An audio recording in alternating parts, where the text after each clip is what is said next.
Hi everyone, and welcome back to Real Talk Fitness with AMPT. I'm your host, Ashley Cummins, and today we're diving into something that goes far deeper than the reps, the calories, or the workouts. We're talking about you and your mind, your thoughts, and the power that comes when you realize you are not your thoughts. Let's dive in. I want to start with, how many times have you said, I am tired? You are not tired. You are feeling tired. There is a difference there. Let me repeat that. I am tired or I am feeling tired. One of them is a statement and one of them is expressing your feelings. So remember the truth about your thoughts. Every day, the average human has around 60,000 to 70,000 thoughts a day. Most of them are repetitive.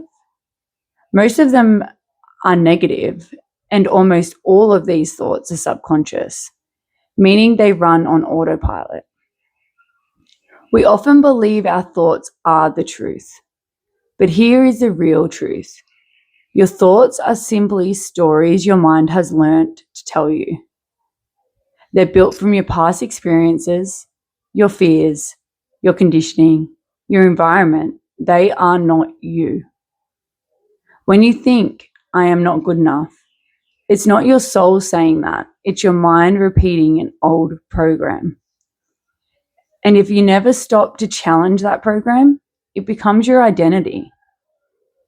And something personal, way before I started studying life coaching and self-development, and the way the human brain works, there was so much that I was unaware of personally that would just run on autopilot.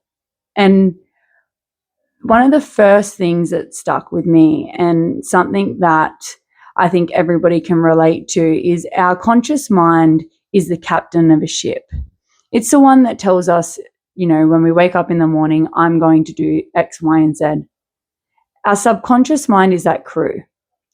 Now, that crew is just already reprogrammed from childhood. Now, not saying that we've all had bad childhood, but we all carry some sort of childhood trauma. And what I mean by that is learned experiences, learned beliefs, and learned values. And this is programmed into that crew, so that subconscious mind. And if the captain's barking orders, but the crew isn't on board, that boat is going to continually drive in the same circle. And that boat is us. So your thoughts become your feelings become your actions, and your actions is a way that we show up in our behavior. And always remember that we are not our thoughts, we are the thinker of them. Your brain is the machine, but the really cool thing about this is you are the operator. Have you ever stopped to observe that voice? Think about it for a second. We can all hear our own thoughts. We can notice when our mind starts spiraling. So if you can hear that voice in your head, then who's listening? You. That awareness, that quiet observer, that is you. That's your consciousness. And the moment you realize that you start to separate yourself from the constant noise in your head, that's what self-mastery is. And the best project you'll ever work on in this life is you. Now, we can't control every thought. It's about not believing every thought. It's about challenging the truth. Because remember, your thoughts become your feelings. So if you want to feel a different way, we really need to look at the way we're programmed to think. Now, most people, when it comes to self-development, most people think there's something wrong with them, but it's not about fixing. It's about understanding. You can't change what you don't understand, right? Now, we all have room to improve. We're not all perfect. The difference between those that want to change and those that don't are ones that want to become more self-aware. It's about stepping back from your thoughts long enough to ask, is this true? Who told me this? Where did this begin from? And do I still want to believe it? We are the only animal on this planet that have complete control of where we go in life. And when you start to question your mind, you start to change your life, because your thoughts create your emotions drive your actions, and your actions shape your results. If you believe you're not capable, your mind will find proof of that everywhere. It's like a bias. Your brain looks at ways of proving to yourself that you are right. But when you start feeding it new thoughts, I can learn, I can grow, and I can change, your brain literally rewires itself to support that new belief. Now, this takes time. I often say to people when it comes to self-development is, how often do we update our phone software? How often do we update our computer? Well, when was the last time that you updated your thoughts? The way your brain is wired. And that's the magic of self-development sessions. It's not that there's something wrong with you. It gives you that space to actually hear yourself clearly, to challenge your own patterns, to meet yourself with curiosity instead of judgment.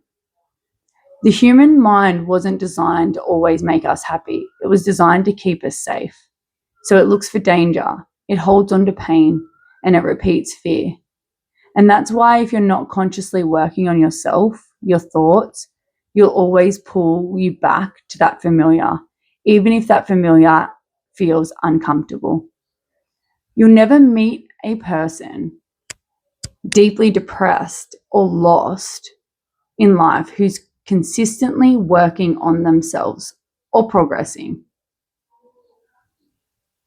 Because the act of working on yourself, journaling, reflecting, challenging your patterns, creates awareness. And awareness is the antidote to chaos.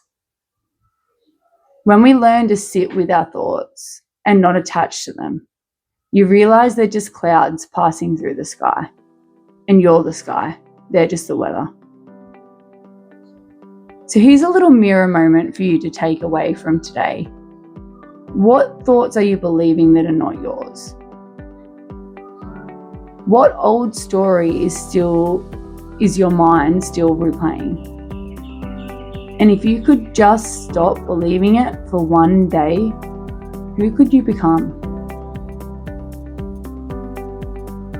And that's a wrap for today's little short episode. So thanks for joining me on Real Talk Fitness. And remember one thing, self-mastery isn't about changing who you are. It's about remembering who you were before the world told you otherwise. Your thoughts are powerful, but you are more powerful. And if you're ready to start doing this kind of work, my self-development sessions are where the process begins. Understanding your mind, your patterns, and learning how to think on purpose. And if this episode's hit home, don't forget to share it with someone that might help, because without sharing it, we can't change the world. So until next time, keep growing, keep reflecting, and keep doing the work.